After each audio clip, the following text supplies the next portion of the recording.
What is going on, everybody? Welcome to the reveal of number 31 in my power rankings, the Miami Dolphins.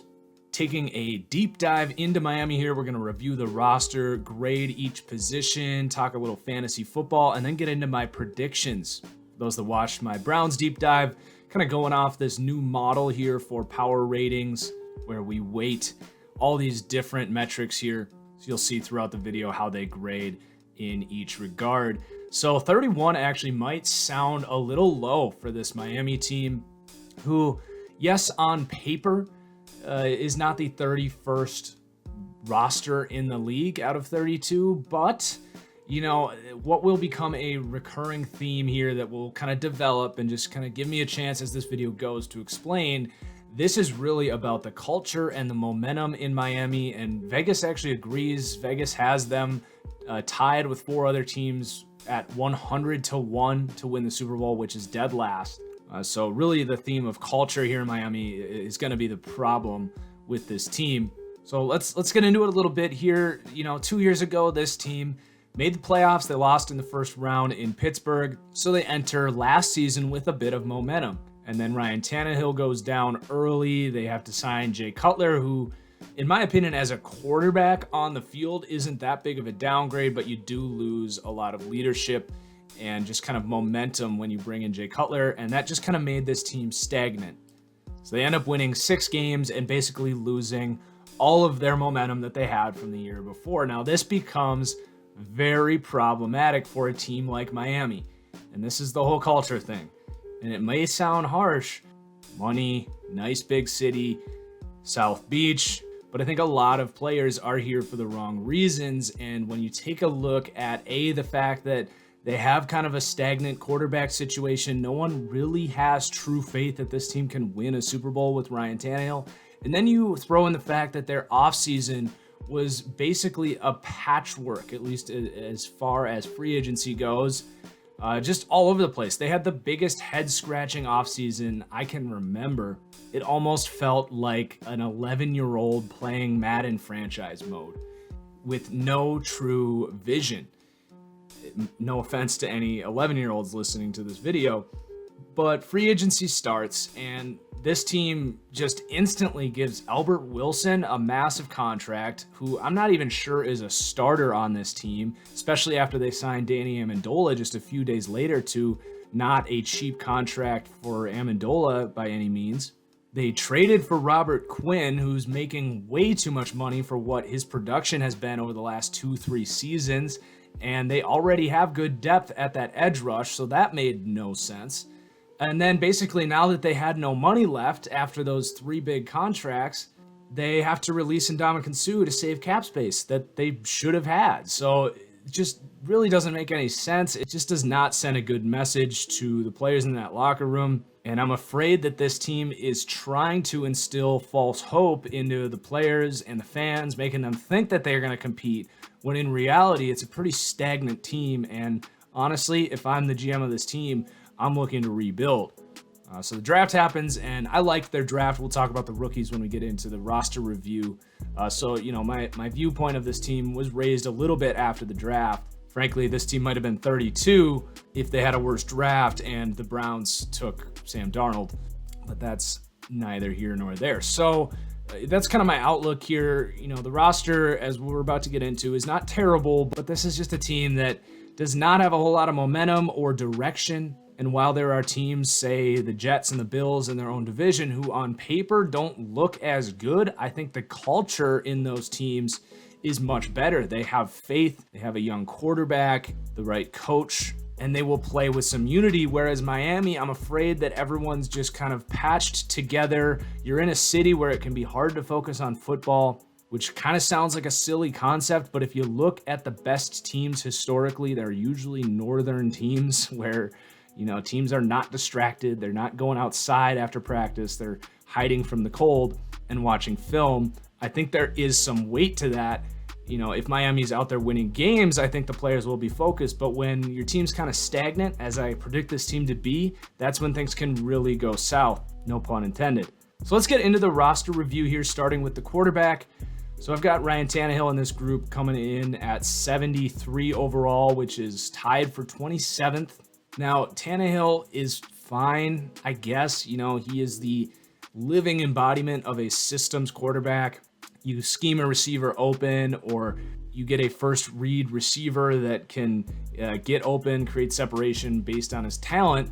And Ryan Tannehill, who's got an average arm, decent accuracy, yeah, he can execute a scheme, but when you're playing a good defense that can take away those reads, he offers nothing. He is in no way an expansion of the coaching staff. He is just an extension of the coaching staff, which is something I talk about a lot. He adds virtually no value to the scheme, and that is very problematic. He has no plus traits as a quarterback other than, yes, he's mobile, but he's kind of got the same thing with Marcus Mariota, where he at times doesn't know when and how to manipulate the pocket and doesn't know when and how to scramble. Way too often, when his first read is there on third down to get a big first down, he'll take the check down, or he'll scramble the wrong way, and while it might look better in the box score to get that 6-yard completion and punt, it's still a punt, and you can't score points when you're punting all the time. So I'm not the biggest believer in Ryan Tannehill. I don't think he really develops too much for the rest of his career, and if I am the GM here, I am exploring all escape routes from Ryan Tannehill, especially because I don't think the players really believe that they can win a Super Bowl under Ryan Tannehill. It could happen under perfect situation, perfect roster construction, but that's a much more difficult path than just starting over and actually getting the right quarterback. So then at running back, we've got Kenyon Drake here, who is definitely a polarizing guy, who had a breakout season, especially in the second half of last season, and I like his tape. Now, I give the running back position here a 79 overall, which is tied for 19th, but they definitely have more upside than that. My concern with Kenyon Drake is, can he be a workhorse? They bring in Frank Gore here, which kind of reinforces the fact that they don't see him being a 250 carries type of back. You know, there's definitely an explosive element to Kenyon Drake's game, and he's pretty good between the tackles as well, very elusive.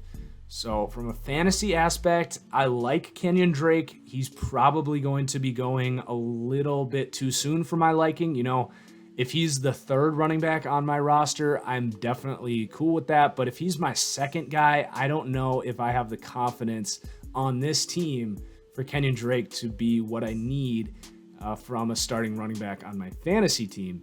But, you know, he probably ends up around 1,000 yards. He's going to be a good receiver, probably catches about 40, 50 balls. And then the touchdowns are a wild card, of course, with Frank Gore. And then Kalen Ballage here, who they draft in the 4th round, who, no secret, I'm a big Kalen Ballage fan, really polarizing guy. Probably not going to see the field much in his first season. Could certainly get some goal line work, though. Just a massive, explosive, straight line runner.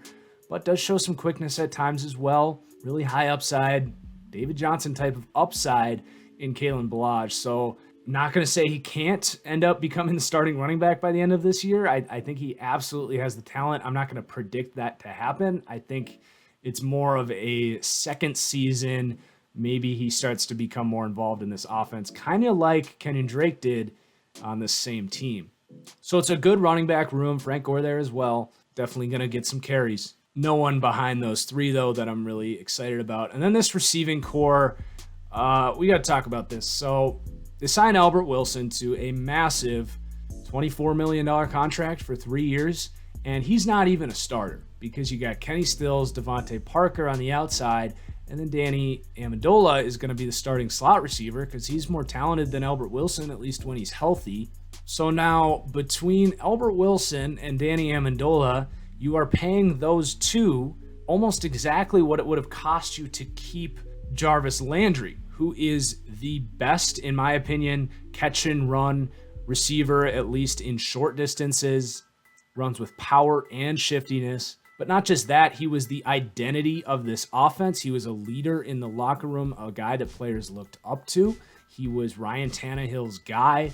And you seemingly are letting him go just because you're saying 14, 15 mil is too much for a slot receiver, so we're just going to pay 2 slot receivers a combination of $7 million each. It's ridiculous.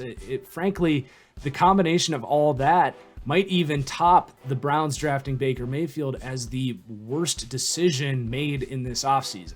And I think that plays into the culture thing that we're talking about. Players don't like to see other teammates that have busted their ass for this team just get shipped off for a 4th-round pick. And yeah, 15, 16 million might be too much for a slot receiver, but not for this team, not given the circumstances here.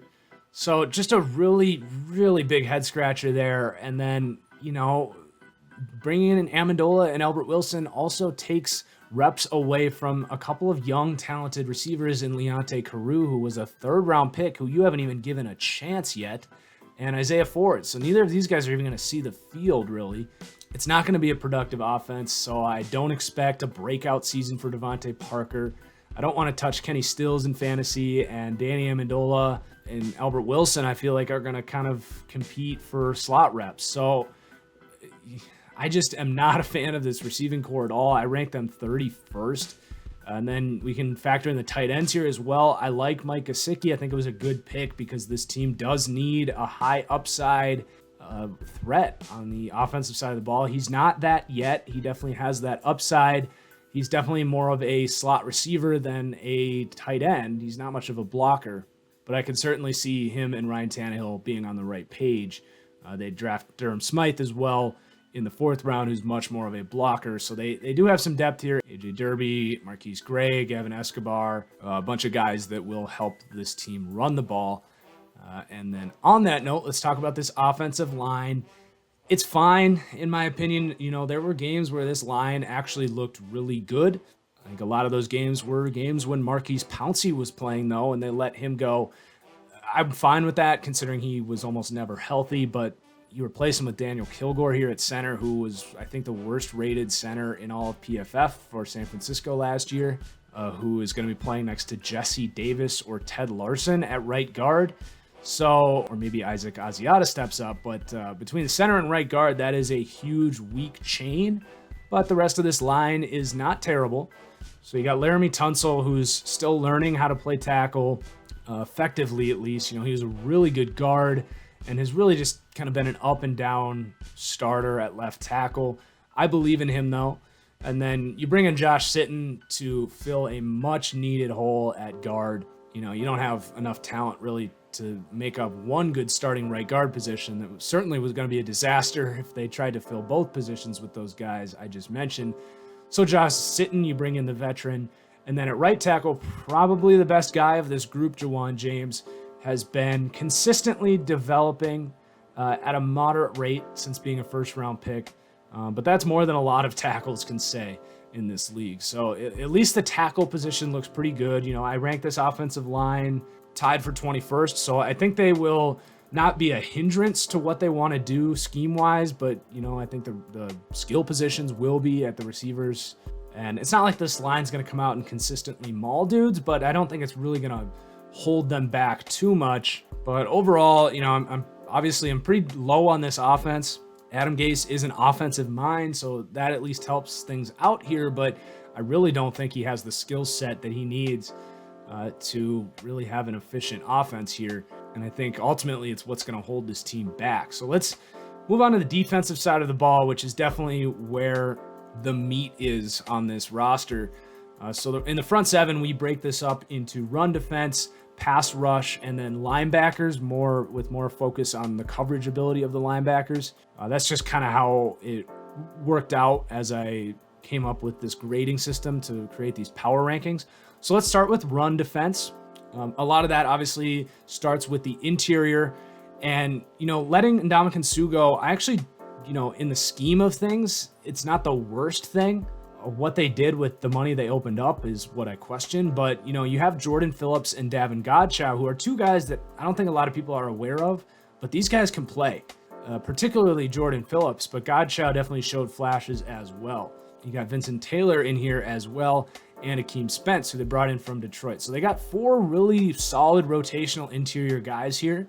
I think Godchaux and Phillips could really escalate their game this season now that they're kind of the guys here. Then off the edge, we'll dive into these guys when we talk about pass rush, but particularly Andre Branch and Cameron Wake can play the run very well. So the run defense, while it did not rank very good last season, at least up front, has the potential to be much improved this year. As far as the linebackers go, these guys aren't great run defenders. A lot of these guys are more coverage linebackers. We'll talk about them more specifically in the linebacker portion here. But then the pass rush, really interesting group here. Definitely the deepest group of pass rushers. So you got Cameron Wake, who's still a star at 36 years old. Then you got Andre Branch, who's basically a poor man's Olivier Vernon. You know, he's probably a little overpaid, but he's fine. And then Charles Harris is here, who showed a ton of upside as a rookie. Now, the problem here is they trade for Robert Quinn when I just mentioned 3 good edge rushers that they already have on this team, and they re-sign William Hayes, which I just don't understand, especially the Robert Quinn thing where they have to pay him a ton of money. He's fine. He's really had bad production over the last 2-3 seasons, but this is just a terrible move when you look at what Charles Harris was able to do, because this is going to probably cut the amount of reps that Charles Harris was going to get in half. He's the guy that you've invested the most in, a first-round pick, and now you're really hindering his development by giving half of his reps to Robert Quinn and William Hayes. Why? Is that going to get you into the playoffs and win a Super Bowl, letting Robert Quinn and William Hayes play? No. So it's just a case of, I think, this team thinking they're going to be better and not entering that rebuild mode like I think they should. Especially when you look at those 2 interior guys I mentioned. You got Raekwon McMillan, and then they draft Jerome Baker. You know, if you start Charles Harris, that's 5 guys out of 7 up front there that are young, exciting athletes that you are going to let develop chemistry together. And maybe 2 years from now, we can say, yeah, these guys all grew together and this front 7 is ready to become an elite defense. As opposed to, we're going to throw all these pieces together up front and just hope that we can get the maximum production possible this year. So that was a head scratcher for me. But overall, it is a good pass rush. I rank them tied for 12th. Definitely the best part of this entire team is going to be their ability to get after the quarterback, assuming Cameron Wake still has it. And then at linebacker, I mentioned these guys are mostly cover guys, don't really play the run all that well. You know, Kiko Alonso, trying to pick my words carefully here, but he's kind of an awkward player. He seems to be more pass coverage oriented. Not really a thumper, not an overly physical guy in the trenches, but he has the size and a small amount of speed that would translate more as a middle linebacker type. So he's kind of an awkward player, but I actually like his game quite a bit. You know, a really smart, instinctive dude. And then Raekwon McMillan, now paired with his college teammate Jerome Baker, who they drafted in the 3rd round. Both these guys are going to develop together. You know, McMillan, obviously going down with injury, is essentially going to be a rookie this year with Baker, who I hope that they start over Stephon Anthony, as I was talking about playing youth and letting these guys grow together. So they come in tied for 20th. I like this group of linebackers. There's a lot of athleticism to be really capitalized on here, but some questions as well considering the youth. Then you go to the defensive backfield, and I actually like this group more than you might think. At cornerback, you got Xavier Howard, really starting to emerge as a number 1 corner in this league. Has his ups and downs, but you know, definitely has the physical upside and I think trajectory of taking a big step forward this season. So I like Xavier Howard quite a bit. After him, there's a lot of question marks. You got Bobby McCain, Tony Lippett, Cordea Tankersley. You know, there's a little bit to be desired there in terms of the depth and these guys taking that next step. But the talent is pretty good here at corner. You got Minkah Fitzpatrick here as well, who I think you can more qualify as a corner. He's going to be their nickel back. And I still think they're going to do sort of the Chris Harris thing here with Minkah Fitzpatrick, where, yes, they're running nickel packages 90% of the time, as is the trend in the NFL. But in those situations where you do actually run a quote unquote base defense, even though that's kind of a dead term nowadays.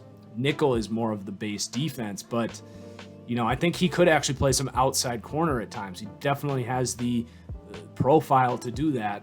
So basically a more physically gifted Chris Harris. I love the Minkah Fitzpatrick pick. And if you haven't noticed, I really like a lot of this team's draft picks. If you're a Dolphins fan, definitely go back and rewatch my AFC draft grades, and you can really hear me talk in depth about these rookies.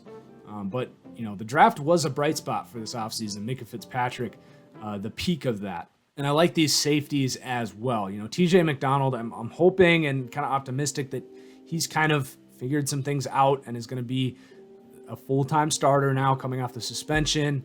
This team has put some faith in him to be their starting safety next to Rashad Jones, who is incredible.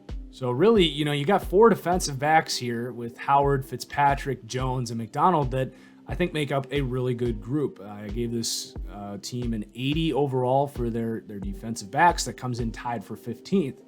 So between the pass rush and the defensive backs, I think this defense is going to be able to sustain some good production. I think that overall, they might be hurt by the fact that they're going to be on the field quite a bit, because I don't think this offense is going to be very good at all. And then it's another case where on paper they look good, but if the culture goes south, momentum and confidence is a big part of playing good defense. So could definitely end up hurting this team down the road if they aren't winning early. So that puts a wrap on the depth chart review.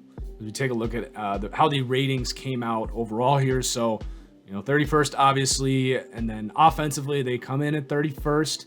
Defensively, they do come in at 25th. On paper, they're probably somewhere around 15 to 20, but because of the culture situation, everything I've kind of talked about here, where the locker room, I think, is just a little off right now for this Miami team, I think that ultimately hurts the defense. Culture does play a big role in how good your defense can play. So I think there's going to be games where things are really clicking for this team and they actually look like a really competitive team. But in the scheme of the season, I just don't see all of these kind of band-aids almost coming together to create an effective season for Miami, especially on the offensive side. So let's look at the schedule here. And it's actually a pretty favorable schedule, especially when you compare it to like Cleveland's schedule that we broke down in the 32nd team on my ratings. I do have them at 5 wins, which actually might be higher than some teams rated above them. But obviously, schedule and who you get to play has a lot to do with how many games you can win. So Tennessee and the Jets, I've actually got them losing, starting 0-2. You got Oakland at home. I gave them a win. At New England, at Cincinnati. Losses with a question mark with the Cincinnati game. Chicago should be much improved this year, but they could come out with that one. Adam Gase knows a thing or two about that Chicago team. Detroit gave them a win there, but that's a question mark. Really, all these games are question marks for this Dolphins team. Just not really sure who you're going to get every week. So for that reason, I predict them to go 5-11, but they kind of have a range that's all over the place. 2 to 8 wins is the win range that I'm setting for this Dolphins team. The over-under is 5.5 for this team, so I am going under, but I don't necessarily love that bet. There's definitely a world where this team does kind of click. They get a little momentum early. They start with Tennessee and at the Jets. Those aren't unwinnable games for this Dolphins team. They start 2-0. It's a bad AFC. It's definitely possible that this team could exceed that 5.5 win mark. I just won't be picking that to happen.